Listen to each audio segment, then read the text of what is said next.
Ser podcast.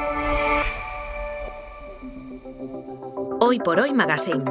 Ser podcast. Quiero firmar esta última carta enfrente de este mar, dándole las gracias por acercarme al sol, por sacarme de la cama, abriéndome de par en par los párpados y las persianas, tierra a la vista. Seguimos con este Hoy por Hoy desde el Palacio de Congresos y Auditorio de Navarra, Baluarte.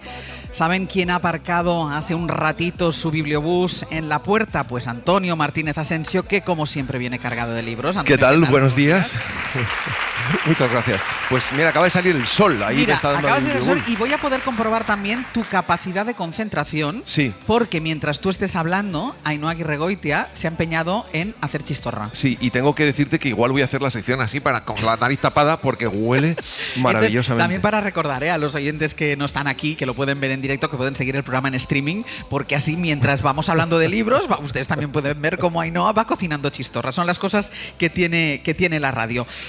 A ver, ¿qué te inspira Pamplona? Pues mira, Pamplona, ya la comunidad entera es muy literaria, hay muchísimas rutas literarias y hay muchísimos clásicos que siempre citamos cuando hablamos de Pamplona. Pero yo quiero traer dos autores nuevos que cuentan además una Pamplona muy diferente. Mira, el primero es Patxi Irurzun, que ha escrito una novela que se llama Cholita voladora marciana y que cuenta que la vieja Iruña ahora se llama Pamplona Volkswagen y se ha convertido en un enorme parque temático sobre los Sanfermines en el que sus habitantes trabajan como extras y se interpretan a sí mismos, ¿no?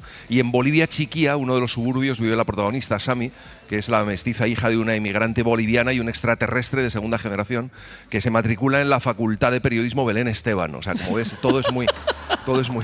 Entonces, el libro se llama Cholita voladora marciana, de Patxi Irurzun, y está editado en Pepitas. En Pepitas. Venga, que este tiene muy buena pinta. Muy buena pinta. ¿Qué más? Y el segundo es El ataque de las cabras, de Laura Chivite, que lo ha editado Random House, y que empieza con un planteamiento muy divertido, que es una mujer que le dice a su sobrina: mira, te voy a contar un cuento que la protagonista es una cabra y cada día voy a ir metiendo algo diferente o algo más en el cuento y tú vas a tener que ir eligiendo los caminos. Y a partir de ahí, pues hace esta novela también muy divertida, muy canalla, que algunos de ellos han dicho que se parece, que es una novela que está entre, lo tengo que encontrar, una novela...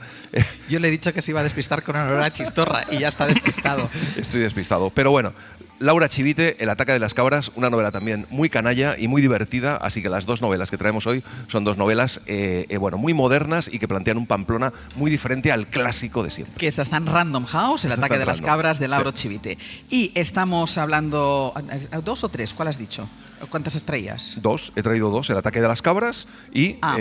Vale, porque pensaba, digo, y el tercero será... Bueno, el tercero es el nuestro, el libro claro, de la semana. Dos, y el libro de la semana, que es Mauro, de Miquel Guerendiain.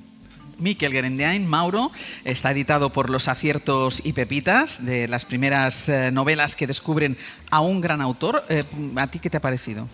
A mí me ha encantado, o sea, me parece que es una novela que cuenta una de las grandes fugas que se han producido en Pamplona, en el penal de San Cristóbal, a las afueras de esa ciudad. En 1938 se produce una fuga de 800 presos y cuenta esa historia que a mí me ha dejado muy sorprendido y también me ha dejado muy sorprendido cómo está contado. Y está con nosotros Miquel. Con nosotros está Miquel también oliendo a la chistorra. Miquel, ¿qué tal? Muy buenos días. Buenos días. Mira, bueno, antes de nada, yo pensaba que estaba nervioso, pero creo que estáis más nerviosos vosotros que yo. Es que estamos nerviosos porque nos da miedo que a Ainhoa le pegue fuego a Baluarte. Y esto debe costar un pico, ¿sabes? Y nos lo van a descontar de nuestro sueldo. Entonces, estamos un poco nerviosos por eso. Fuego apagado, ya está, fuego apagado. Miquel, cuando una novela nos gusta, a nosotros se nos nota. Nosotros hablamos mucho de libros y cuando una novela la hemos disfrutado, yo creo que se nos nota. Mauro no llega a las 200 páginas, pero yo ya adelanto al público que está aquí y al que nos está escuchando de su casa que es un novelón. ¿Es verdad, Miquel, que la escribiste sin esperar mucho durante 2 años en una biblioteca rodeada de opositores? O sea, mientras los demás estudiaban oposición, o sea, mientras los demás estudiaban para asegurarse un futuro, ¿tú estabas poniendo en cuestión el tuyo? Efectivamente, no sé dónde lo habéis sacado, pero sí, esto es cierto. Yo dediqué a este libro 2 años y lo escribí en la Biblioteca de Navarra. Me obligué como si fuera Flaubert, porque dije, si no, no voy a terminar una novela nunca. Y era muy frustrante porque efectivamente estaba rodeado, además en la sección de Navarra, estaba rodeado de, pues no sé, de 100 chicos y chicas, hombres y mujeres que estaban opositando. Y yo les miraba, y yo creo que a uno me miraba, ¿no? Como diciendo, este no está opositando, ¿qué está haciendo con su vida? Y pues eso. Pero porque dudabas si tú deberías más bien presentarte a una oposición o escribir, ¿o qué? Claro, porque yo soy profesor de historia, no tengo plaza y tendría que estar opositando una... En lugar de estar perdiendo el tiempo. Claro, estar 2 años escribiendo un libro que piensas que nadie te va a publicar y que nadie te va a leer. Y entonces, bueno, pero cuando crees en algo, a mí me cuesta mucho escribir. Yo soy de los que digo que prefiero infinitamente leer a escribir. Me cuesta mucho escribir porque tardo mucho en elegir las palabras, el contexto, la estructura, pero cuando crees en algo, pues adelante. Pues ahora a la vuelta de publicidad van a conocer en eso, en lo que cree Miquel, que es esta novela que se llama Mauro, que es nuestro libro de la semana, y en unos minutitos entramos ya en sus páginas. Hoy por Hoy Magazine.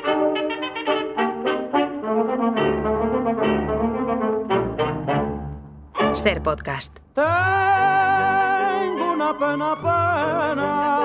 Aquí, tan mala como el hambre era la falta de aire. Por primera vez en mi vida barrunté la muerte. Y fue también la primera vez en mucho tiempo que lloré. Mierda, me decía.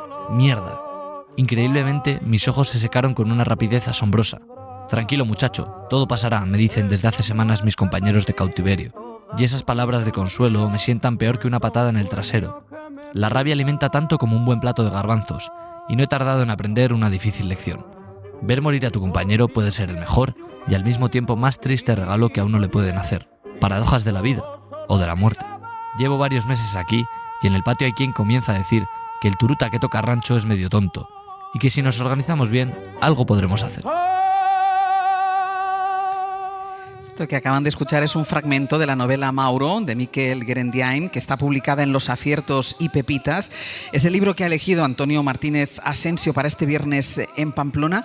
¿Por qué lo has elegido? Bueno, ya hemos dicho que la historia es una gran historia, esa historia de los 800 presos que se fugan de un penal y que corren prácticamente por el monte para llegar a la frontera con Francia. Pero a mí lo que más me ha sorprendido de este libro es la estructura, es cómo está escrito. De hecho, cuando lo abres ya te sorprende, muchísimos capítulos muy cortos, porque todos los personajes cuentan la historia en primera persona, en capítulos muy cortos en los que van contando su experiencia y a través de ellos vas viendo esa cantidad de personajes que hay, cómo la trama va avanzando y la verdad es que es un libro muy emocionante. Estamos hablando de una fuga, como decía Antonio, de 800 presos del fuerte de San Cristóbal o fuerte de Ezqueba, que está aquí al lado. Esto ocurre en la primavera de 1938, cuando ya es más que evidente que los republicanos están perdiendo la guerra.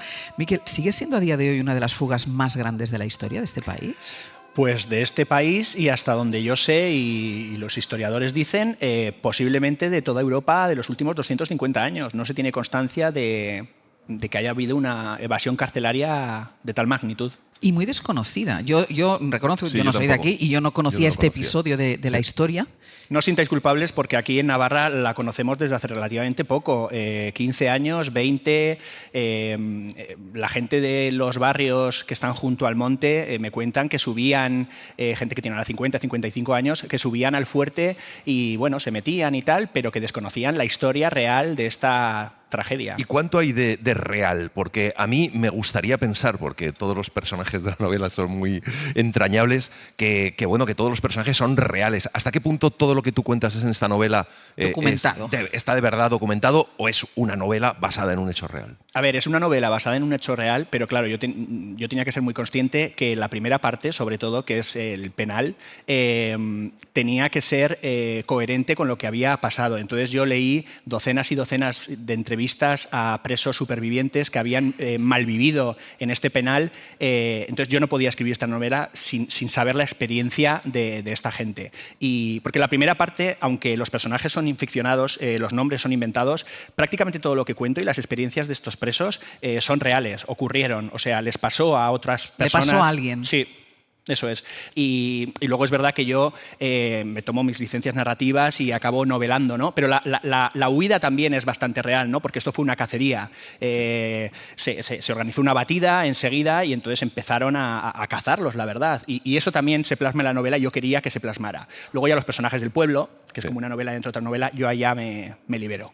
Y una cosa, porque has elegido, destacaba unas cosas que te ha gustado, y a mí también me ha gustado mucho, esa manera de que sean los personajes en primera persona quien vayan contando nada. Es un episodio que al principio dices, ¿esto dónde me va a llevar? Y ves como todo va transcurriendo y todo te lleva. ¿Por qué elegiste hacerlo de esta manera? Yo tuve 8 años la idea de querer escribir esta novela en mi cabeza, pero no sabía cómo plantearla. No quería que fuera una novela histórica al uso, que narrara solo la fuga. Yo me di cuenta que también me apetecía narrar la vida de hombres y mujeres, algo que creo que no está muy narrado, la vida de hombres y mujeres en la retaguardia de la guerra del bando nacional, ¿no? Que es un sitio donde yo he nacido y donde vivo, el norte de Navarra, ¿no? Entonces me di cuenta que quizá la novela podía ser eso, ¿no? ¿Qué pasaba así en un pueblo donde vivían hombres y mujeres, pues bueno, que viven un poco en la periferia de la sociedad, ¿no? Se encontraban con un acontecimiento tan salvaje y tan trágico como es esta fuga y esta persecución. Y entonces me di cuenta que esa era la novela. Y claro, ¿por qué lo hice en primera persona? Porque si utilizaba la tercera persona iba a quedar como una novela sobre la fuga y estas voces que para mí eran muy importantes, las de los hombres y mujeres de los pueblos, Basilisa, Agustín, pues iban a quedar como una mera excusa. Y yo quería darles voz porque creo que tenían el derecho a tener la misma importancia que los fugados y los perseguidores. Y dije, pues tiene que ser en primera persona, cosa que me volvió loco, claro. He ordenado de inmediato salir a 2 camiones de soldados del batallón 331. Al llegar a la explanada de entrada hemos comprobado que muchos de los reclusos se han quedado en el penal. Podían huir, pero han preferido no hacerlo, lo que prueba que estos hijos de la pasionaria son cobardes hasta lo indecible. Otros tantos se encontraban alrededor del fuerte como esperando nuestra llegada, asustados y temblando como gallinas culecas. Alguno miraba al norte, arrepentido de no haberse echado a correr. Lo dicho, una jauría de cobardes. El odio es así como transversal en toda la novela y tú hablabas de los personajes de los pueblos que tú necesitabas que tuvieran también identidad. Una cosa que me ha llamado muchísimo la atención es cómo se inocula el miedo a la población, es decir, cómo se cuenta a los vecinos que viven ajenos a la fuga, que viven su supervivencia, su intento de supervivencia en medio de una guerra, cómo se les dice, cuidado, que estos señores van armados, que son asesinos, que son violadores. Eso es tremendo.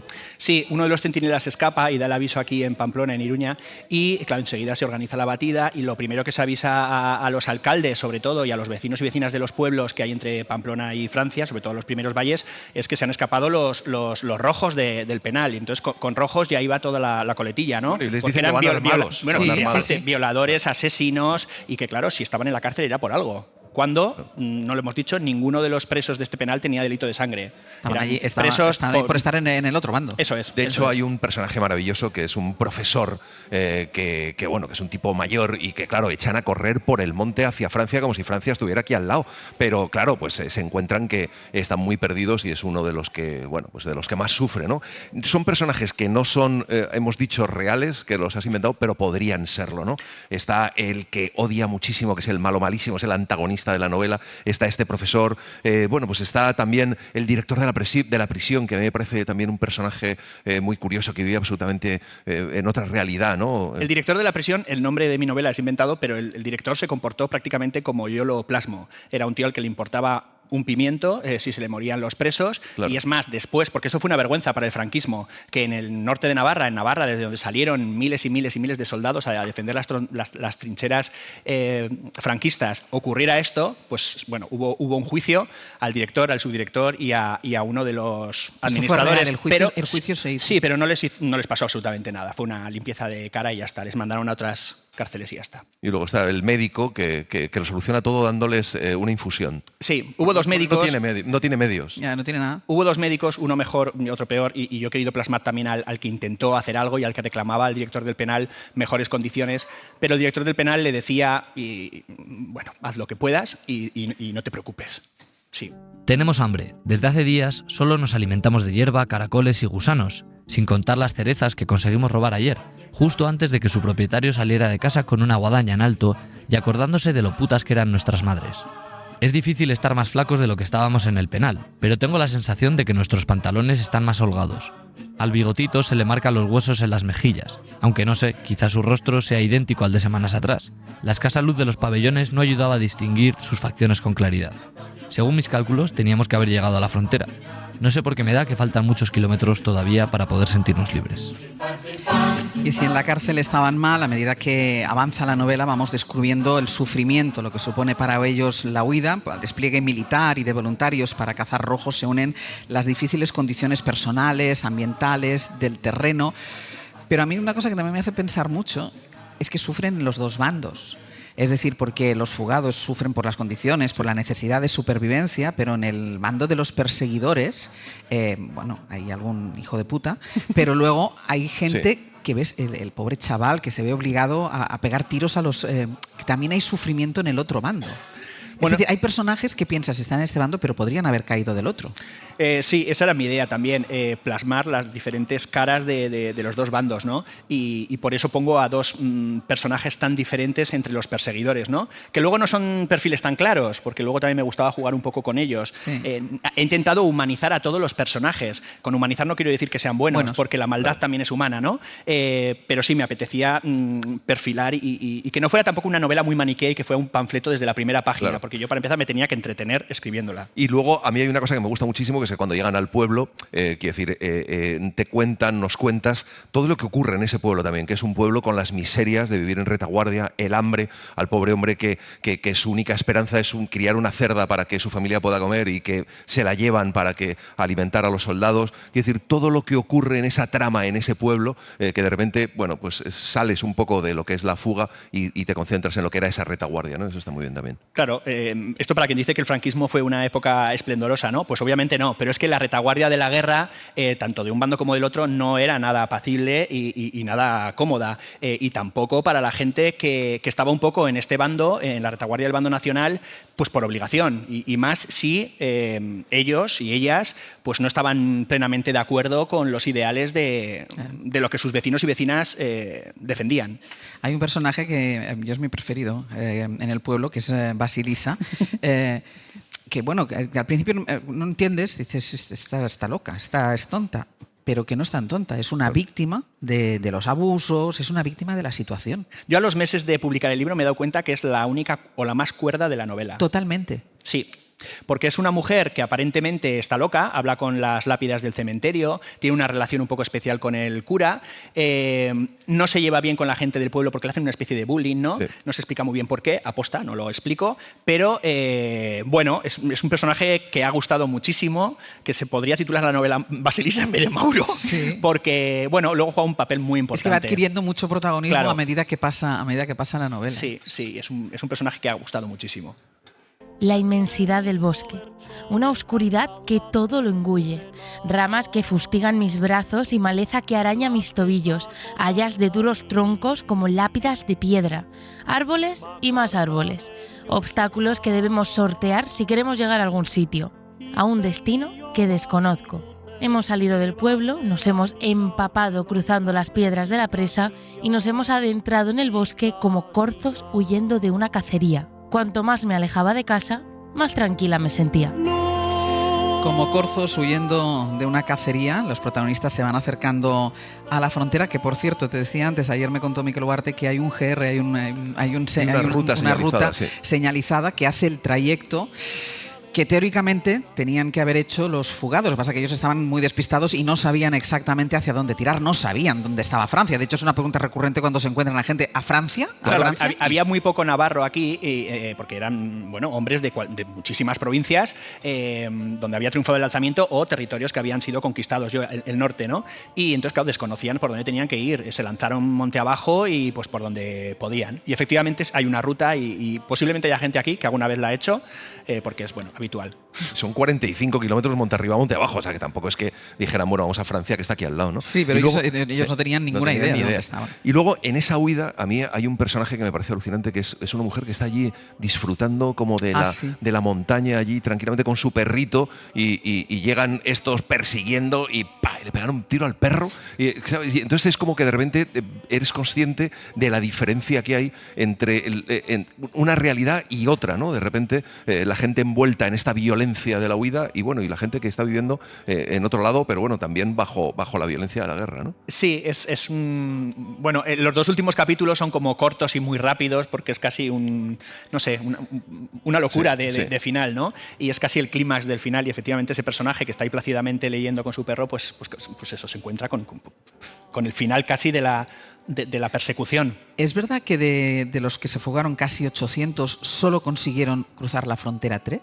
Mira, de 790... En la historia real, ¿eh? Sí, de 796 que se fugan, 1.700 deciden quedarse porque dicen esto no va conmigo, tampoco estaban en condiciones físicas para fugarse. 796 se fugan, 206 van a ser fusilados en los pueblos que hay entre Pamplona y Francia, 580 van a ser capturados y van a ser enviados otra vez al penal, 14 de estos van a ser fusilados en el centro de Pamplona, en la Ciudadela, por ser los organizadores de la fuga, y efectivamente hay 3 que llegan a Francia y hacen su vida en el extranjero. Y también se sabe, por conversaciones de hace años con hombres y mujeres que siempre se han dedicado al contrabando ahí en la frontera entre Navarra y Francia, que ayudaron a un cuarto, se sabe que ayudaron a un cuarto a cruzar la frontera. La cosa es que ese cuarto, supongo que por miedo, nunca quiso revelar Nunca dijo su que era identidad. uno de los fugados del penal. No, nunca. Habría vivido en el extranjero toda su vida y ya está. Quiero comerme el mundo con las manos, sin miramientos, sin compasión, como si el mundo no fuera otra cosa que un elaborado invento para que yo y solo yo pudiera hacer uso de él. Una especie de ingenio cuya única función sea que yo respire, que yo coma, que yo viva. Mi plan no es otro que zamparme la vida a bocados y ser consciente de todos y cada uno de los segundos como si fueran el último. Deseo amar y reír, visitar París y llevar a mi madre a conocer el mar, recitar los poemas de Antonio Machado y regresar a Madrid para terminar mis estudios. 18 años no son años suficientes, y hasta el más burro de los burros sabe que es muy pronto para dejar de existir. Caminante, no hay camino, sino estelas. Yo es que creo que en la guerra hubo muchos Isidros, jóvenes que se encontraron en medio de la guerra. Este es uno de los personajes de la novela que su obsesión es vivir. Si yo lo que quiero es vivir. Eso es, sin molestar a nadie. A nadie. Y además desea cosas muy básicas, ¿no? No tiene ninguna pretensión, enseñar Llevar a su madre al el mar, sí. eso es. Pues Miquel Grendein, muchísimas gracias. Lean Mauro, de verdad, que vale muchísimo la pena. Y yo ayer la llevaba un poco atrasada y la devoré en el trayecto de tren. Le dije, me voy a concentrar y la devoré. O sea, no me di cuenta y les dije, que ya me la he terminado. Está publicada por Los Aciertos y Pepitas. Los aquí presentes la tienen que leer porque cuenta una historia que ocurrió hace a 20 minutos, ¿no? Más o menos, de donde estamos. Sí, aquí al lado. Sí, muy cerca, aquí en la montaña.